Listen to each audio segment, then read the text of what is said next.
village to the other to announce to the people to do this or that. So limiting it to TV adverts, radio adverts, or the internet is not enough. What INEC should have done is to have gone into the hinterlands through public address system to let these old men and women know exactly what the new process is. The problem didn't lie with you and I. Of course, with a single click on the phone, I can get where exactly I'll be voting per time. But what happens to those women in some villages that have no access to radio, no access to TV, and they don't even understand what it means to have a USSD code to do anything? So INEC will have been able to do much more if they have gone through the traditional way of information, going to those local areas by public address system and having the people aware that, look, there is a change in the process. That will have been much more effective than just limiting it to social media and, of course, the use of the internet. All right, so let's talk about the turnout. So from what you've seen, the eventual results of Osun, what do you make of the turnout? The turnout was impressive. Of course, you don't expect, even anywhere in the world, you don't get people, everybody who registered for election voting. So looking at the percentage of people that voted in this election, if I'm not wrong, as of yesterday when I was reading through the report of the NDI and that of Kimpat, I think considerably in some states of the Southwest, over 60% of registered voters turned out to vote in the election, which to me is fair enough. If you have 60% of registered voters voting in an election, that is impressive. And so for me, people turned out well enough to come and vote, because I think a majority of the people wants a new time voter. That is an indication that the young people of this generation are beginning to wake up to realize that it's not enough to rant on the social media, it's not enough to do protests. What brings about change in governance is actually the choice of the person that you choose in leading you at a time. So the turnout for me is impressive, but we can do better. Well, when you talk about turnout being impressive, you know, some of the figures given out by INEC yesterday, Professor Folashade Ogunshola, was that the registered number of voters was 1,954,800, and the total, let me use the accredited voters now, was 759,362. It means 1.2 million people, thereabout, stayed away from the elections. In Osun State here. From the total number of people accredited, what happens to the people that came out for election and didn't get to be accredited at all? So that could also be in another tens of thousands. So that's why I fought that data, because a number of people actually came out to vote and do not end up voting because they could not find their name on the voter register or where they are supposed to vote or where they believe they are supposed to vote, and that also could be in their thousands. Well, I mean, let's look at the voting pattern now. I mean, assessing some of the results. So here in Osun, the PDP carried Osun for the presidential election by a margin of less than 11,000 votes. You know, that's 10,400 or thereabout. The Abubakar Atiku polled 354,366. Bola Tinubu will finish second in Osun at 343,945 votes. That's the following the pattern of the governorship election, though that was with a wider margin, you know, a slightly wider margin of less than 30,000. And many people had called the entire Southwest for Bola Tinubu. Do you see anything, you know, maybe a shift in the voting pattern of the people, you know, with what happened in Osun here? I think, speaking to the voting pattern in Osun, that of Osun is peculiar and is spectacular. And I will tell you why. One of the things that we have found out, especially by research and experience over the year, is that Osun is one of the least educated, where we have least educated people politically. What we have in Osun are the political elites that are playing prominent roles in the electioneering process in Osun across the world. When it comes to the entirety of voters in Osun, voter education is very low for ordinary voters on the streets of Osun. Putting that aside, another issue that played out, if you look at the voting pattern of Osun, for example, we had the Bola Ahmed Tinubu winning the presidency in Osogbo and Osun Central, whereas the party lost in the senatorial election, lost in the House of Rep and other election. There are two things. If you look at the voting pattern of Osun State in the last 16 years, there's always what we call the bandwagon effect. When, for example, Rauf Aregbesola became governor in 2010, we had election in 2011. It didn't matter whether you were known or you were unknown. It didn't matter whether you had credibility or not. So long you were contesting under the ticket of the APC then, it was a done deal. The ACN then. The ACN then. It was a done deal. A lot of people ended up voting for someone they don't even know, someone whose name they don't even know. But because it is ACN, everybody win that way. Do not forget that in Osun, we just not quite long we finished the gubernatorial election, which, except for the judgment of the tribunal, went the way of the PDP. So that euphoria is still there on the part of the PDP and the people who believe that, look, we must know the pattern. If we want benefit, if we want development, we must know the pattern from bottom to the top. And that swayed the opinion of the people in favor of the PDP. A lot of people that voted PDP in this election do not even know who the candidate of the party is. But because it is the PDP and it is the governor of the state that is PDP, we vote PDP all the way. That does not necessarily mean that the people understand what they are doing. Yes. That does not necessarily mean they know what they're doing. But does it not speak to some level of political sophistication, of the fact that in 2011 that you made reference to, so I think it was only in Osun that they voted for Nuhu Ribadu. Every other, that was when the Goodluck Jonathan wave was this particular one. You made reference to what happened in Oshogbo. They voted for a particular candidate, APC, for the presidential, and then voted different ways at the House of Reps and the Senate level. And that's why I spoke to the issue of elitism. Oshogbo and Osun Central particularly is one of the elitist concentrated areas of the state. So people in Oshogbo, for example, to a large extent are elites. So they know exactly the difference between the personalities contesting on the platform of different parties. That's why it is convenient for them to vote APC in the presidency and vote other party for the senatorial and the PDP. For those who are in the hinterlands, for those who are in the villages and the rural areas of Osun, for them, there is no longer APC, it's now PDP. So they don't care who is contesting under what umbrella. So long it is PDP that is holding sway at the state, but they all follow that. Yes, does it paint the full picture? Because if you see the margin, so the APCC had some fairly good showings. The Oshogbo, where you said is an elite ground. Then the Ife East, yes, Ife East, Ife Central. Then we have Borikwe as well. And then you look at the eventual result. 10,000. That's not. So that means that the state. The difference between the two parties, the PDP and the that means the state is almost evenly split. They are almost evenly splitted. But I'm talking to the peculiarity of the major cities in Osun. The place you mentioned now, Ife East, Borikwe, these are major towns. Iragbiji, Oshogbo, Ile-Ife, Ife Tedo. Those are towns where we have the elites who can decide to say, look, for the presidency, I want to do APC. For the Senate, I want to do PDP. For the House of Rep, I want to do ADC. Because they know the difference. But for those mamas and babas in the villages, in the hinterland of Garajolode and some other places in Isudori and the rest of them, they do not understand this thing. For them, I was joking with some of your staff as we were entering the studio. If you ask some of those mama, even on the day of election, that mama taleve dibo for their life, because for them it is not about their choice.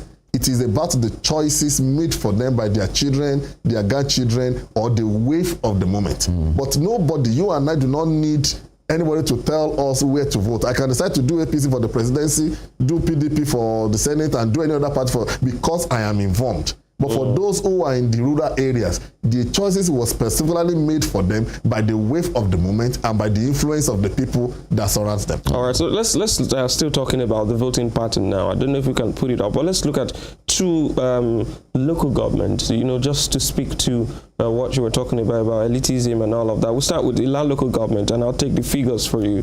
Out of about 23,000 total votes cast, the PDP in Ila had 12,334 votes, while the APC had 9,841 votes. That's in Ila local government, the home of the former governor, Chief Bisi Akande. Now, in Ilesha East, where the Speaker of the House of Assembly comes from, there were 22,313 votes cast.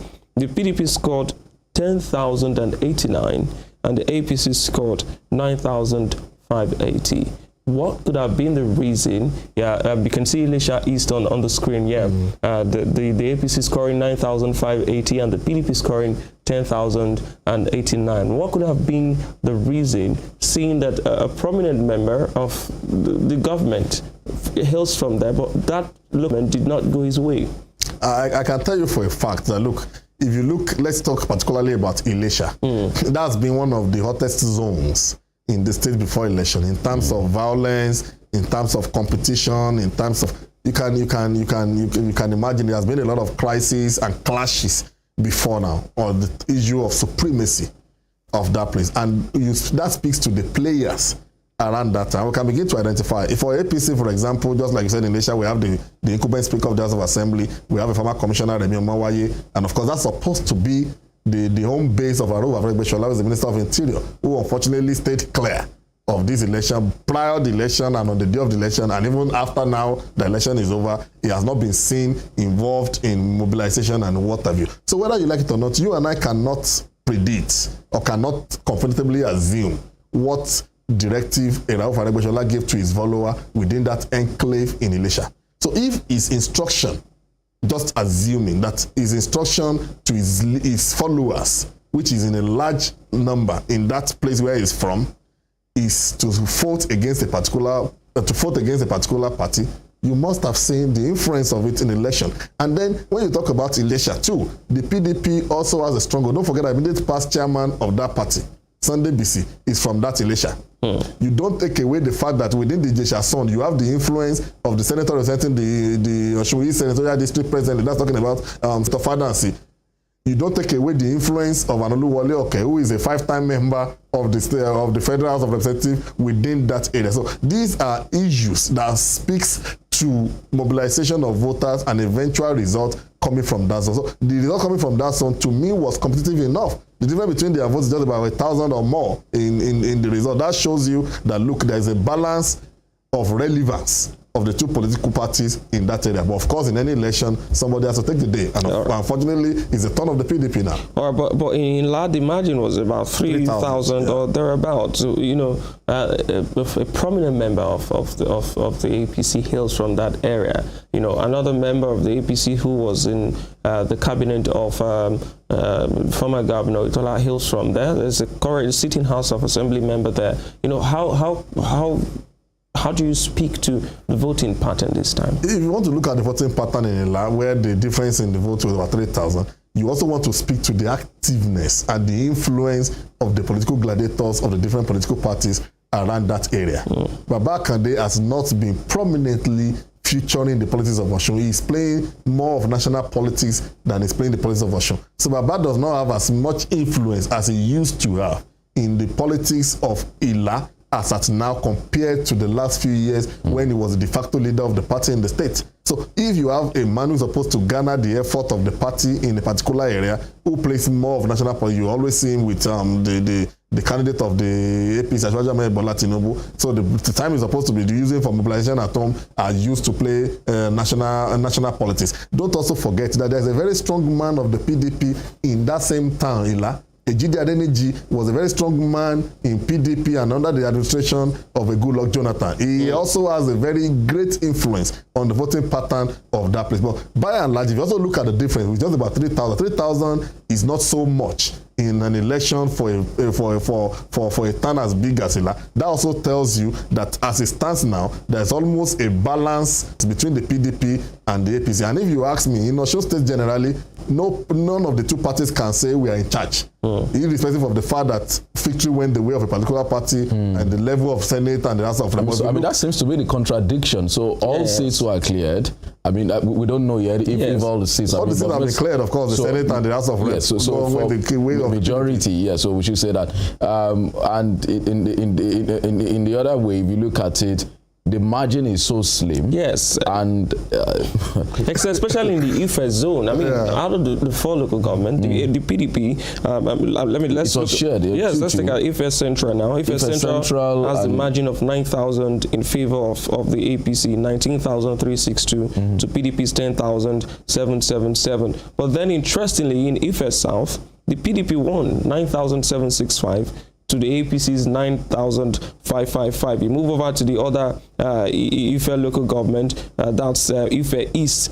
APC had 20,000, the PDP had 12,000. That's another 8,000 margin. But then in Ife North, where the chief whip of the House of Assembly comes from, you have 9,754 for PDP and 7,915. I mean, Ife is supposed to be, sort of the Kano of Osun State, the block vote. But this time, it seems they're neck and neck. What's happening? This speaks to the influence of the political gladiators in the different areas. Look at Ife Central, for example. That's where the secretary of the national secretary of the APC is from. He has quite wide. He has a statement to make. Yes, and he made it. And he made it. Yes, Central. Do not also forget that the former secretary of the PDP, Professor Oladipo, is also from that place. So he also has a statement to make.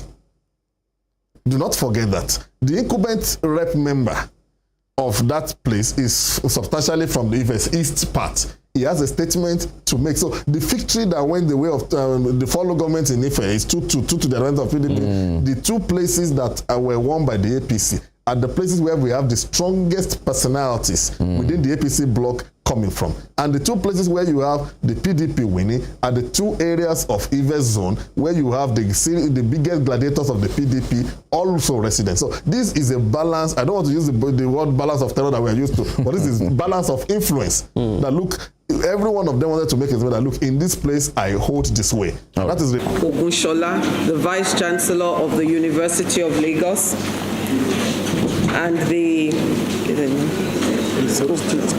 State Coalition Officer for the Presidential Elections 2023 for Osun State. We had voting in the 30 local government areas on the 25th of February.